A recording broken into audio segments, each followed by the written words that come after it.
ছাত্ৰ-ছাত্ৰীসকল আমি ইয়াৰ আগৰ পাঠত দুটা চলকযুক্ত ৰৈখিক সমীকৰণৰ জোৰ এটাক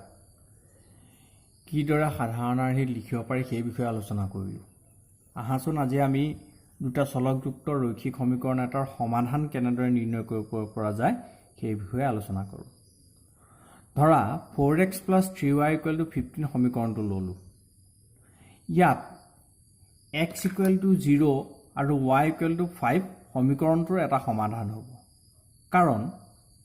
যদি আমি এই সমীকৰণটোত x আৰু y ক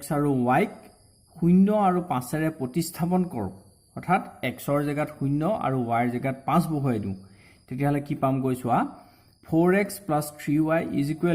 4 × 0 + 3 × 5, তাৰমানে 0 + 15 = 15। আমি বাওঁপক্ষ আৰু সোঁপক্ষ সমান পাইছোঁ। এতিয়া এই যে সমাধানটো পালোঁ x = 0 y = 5, এই সমাধানটোক চোৱা এই ধৰণে এই সমাধানক আমি যুগল 0, ক্ৰমিক যুগল 0,5ৰে লিখা হয়। বন্ধনীৰ ভিতৰত কমা চিন দি পেলাই সমীকৰণ দুটাক লিখা হয়। প্ৰথমতে xৰ মানটো আৰু তাৰ পিছত yৰ মানটো। এই সমীকৰণটোৰ আমি আৰু এটা সমাধান পাওঁ 3,1। চোৱা ইয়াত যদি তুমি সমীকৰণটোত x আৰু y ক 3 আৰু 1ৰে প্ৰতিস্থাপন কৰা, তেতিয়া কি পাবাগৈ 4x, x মানে হ'ল 3, 4 × 3 12 প্লাছ 3 × y মানে 1, 3 × y 3, 12 + 3 15 পামগৈ, হয়নে? কিন্তু 2,3 এই ক্ৰমিক যুগলটো আমাৰ এই সমীকৰণটোৰ 4x + 3y = 15 সমীকৰণটোৰ সমাধান নহয়। কিয় নহয়? যদি আমি সমীকৰণটোত x = 2 আৰু y = 3 প্ৰতিস্থাপন কৰোঁ, তেতিয়াহ'লে কি পাওঁগৈ চোৱা 4x + 3y = 17 পাওঁ, 15 নাপাওঁ। xৰ জেগাত যদি মই 2 বহুৱাই দিওঁ, 4 × 8 যোগ yৰ জেগাত 3 বহুৱাইছোঁ, 3 × 3 = 9, 8 × 9 = 17, কিন্তু আমাৰ সোঁপক্ষত আছিলে কিমান 15 হ'ল। তাৰমানে সমীকৰণটোৰ সেই মানকেইটাই সিদ্ধ কৰা নাই। গতিকে আমি ইয়াৰ পৰা কি পালোঁ চোৱা 4x + 3y = 15 সমীকৰণটোৰ অতি কমেও দুটা সমাধান 0,5 আৰু 3,1 পোৱা যায়। এতিয়া এই সমীকৰণটোৰ আমি দুটা সমাধান পালোঁ, আৰু সমাধান থাকিব পাৰে নেকি? আমি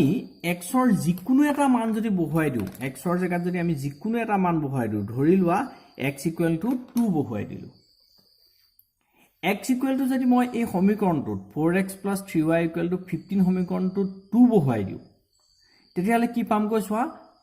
xৰ জেগাত 2 বহুৱাই দিলে সমীকৰণটো কি হৈ যাব 4 × 8, 8 + 3y = 15, 8 + 3y = 15। এতিয়া এইটো এটা কি হৈছে এটা চলকযুক্ত ৰৈখিক সমীকৰণ। এতিয়া ইয়াৰ পৰা ইয়াক সমাধান কৰি আমি yৰ মানটো উলিয়াই ল'ব পাৰিম। প্ৰথমতে 8ক সোঁপক্ষলৈ লৈ গ'লোঁ, তাৰমানে কি পামগৈ 3y = 15 - 8, তাৰমানে 7। তাৰপিছত 3 এটাৰে দুইটা পক্ষক হৰণ কৰি দিয়া, 3y ক 3ৰে হৰণ কৰিলে y আৰু 7ক 3ৰে হৰণ কৰিলে 3। গতিকে আমি ইয়াৰ পৰা কি গম পালোঁ 2,7/3 4x + 3y = 15 সমীকৰণটোৰ এটা সমাধান। একেদৰে যদি আমি 4x + 3y = 15 সমীকৰণটোত xৰ জেগাত -3 লওঁ, তেতিয়াহ'লে কি পামগৈ 4 × -3 মানে -12 প্লাছ 3y = 15। এতিয়া এইটো এটা আকৌ এটা চলকযুক্ত ৰৈখিক সমীকৰণ। এইটোক আমি সমাধান কৰিলে কি পামগৈ y = 9 পাম। গতিকে 4x + 3y = 15 সমীকৰণটোৰ আন এটা সমাধান হ'ল -3,9। এনেধৰণে আমি এই সমীকৰণটোত xৰ বিভিন্ন মানৰ কাৰণে yৰ বিভিন্ন মান উলিয়াব পাৰিম। আৰু এইটো আমি অকল মই 3টা উলিয়াই দেখুৱাইছোঁ, অকল 3টাই থাকিব এনেকুৱা নহয়। ইয়াৰ কি হ'ব এনেকুৱা ধৰণে তুমি বহুত সমাধান উলিয়াই গৈ থাকিব পাৰিবা। গতিকে আমি ইয়াৰ পৰা কি গম পালোঁ দুটা চলকযুক্ত ৰৈখিক সমীকৰণ এটাৰ অসীম সংখ্যক সমাধান থাকে। এইখিনিলৈকে বোধ কৰোঁ তোমালোকে বুজি পাইছা। আহাচোন এতিয়া আমি অনুশীলনী 4.2 কেইটামান প্ৰশ্নৰ সমাধান কৰিবলৈ যত্ন কৰোঁ প্ৰশ্নটো দিছে কি চোৱা তলত দিয়া সম্ভাৱ্য উত্তৰ কেইটাৰ মাজৰ কোনটো সত্য আৰু কিয় y = 3x + 5 সমীকৰণটোৰ প্ৰথমটো দিছে উত্তৰ এটা অদ্বিতীয় সমাধান আছে মাত্ৰ দুটা সমাধান আছে আৰু 3 নম্বৰ উত্তৰটো দিছে অসীম সংখ্যক সমাধান আছে এটা চোৱা তোমালোকে সমীকৰণটো মন কৰা y = 3x + 5 তে এই সমীকৰণটোক যদি মই অকণমান সজাই লিখোঁ তাহলে চোৱা y - 3x - 5 = 0 বা -3x + y - 5 = 0 এটো এটা কি হ'ব দুটা চলক বিশিষ্ট ৰৈখিক সমীকৰণ হ'ব আৰু আমি জানো যে দুটা চলক বিশিষ্ট ৰৈখিক সমীকৰণৰ কি হয় অসীম সংখ্যক সমাধান থাকে গতিকে আমাৰ কাৰণে শুদ্ধ সত্য কোনটো হ'ব উত্তৰ 3টো আমাৰ কাৰণে সত্য হ'ব আৰু কাৰণটো হ'ব কি প্ৰদত্ত সমীকৰণটো দুটা চলকযুক্ত ৰৈখিক সমীকৰণ 2 নম্বৰ প্ৰশ্নটোত দিছে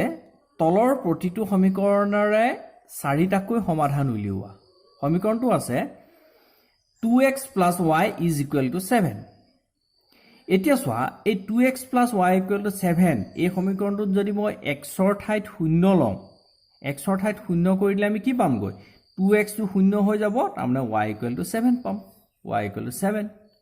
গতিকে 0,7 প্ৰদত্ত সমীকৰণটোৰ এটা সমাধান একেদৰে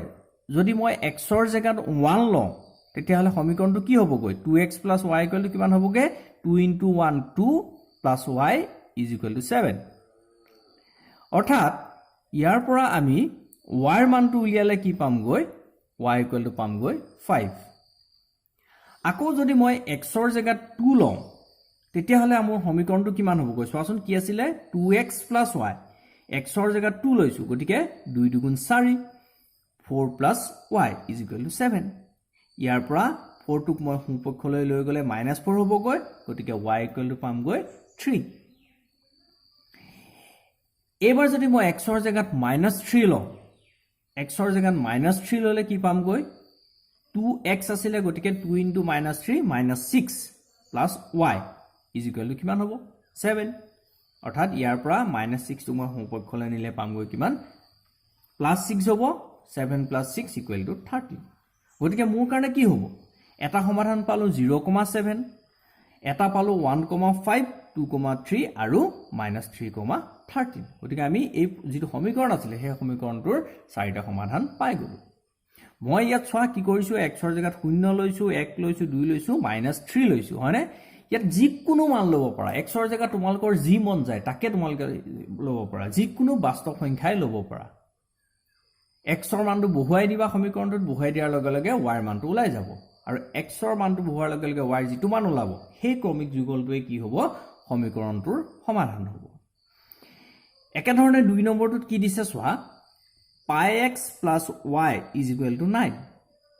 ইয়াত চলক কি আছে x আৰু y আছে আৰু পাইটো এটা কি এটা ধ্ৰুৱক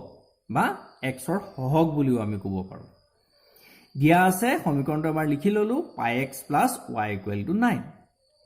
মই x = 0 লৈ পাও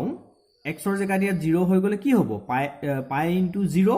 0 হৈ যাব থাকি যাব y = 9 গতিকে 0,9 প্ৰদত্ত সমীকৰণটো অৰ্থাৎ এই সমীকৰণটোৰ এটা সমাধান হ'ব একে ধৰণে x ৰ জাগাত যদি মই 1 লওঁ তেতিয়াহলে কি পামগৈ x ৰ জাগাত মই 1 ললো π * 1 π + y = 9 অৰ্থাৎ ইয়াৰ পৰা y কিমান পামগৈ 9 - π টোক মই সোঁহাতলৈ লৈ যাওঁ 9 - π x = যদি মই -1 লওঁ তেতিয়াহলে কি পামগৈ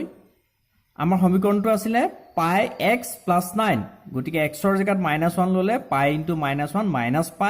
+ y = 9 ইয়াৰ পৰা মই কি পাম y = 9 + π আকৌ x = 2 ললে কি পামগৈ πx তাৰমানে x ৰ জাগাত 2 বহুৱালো 2 * π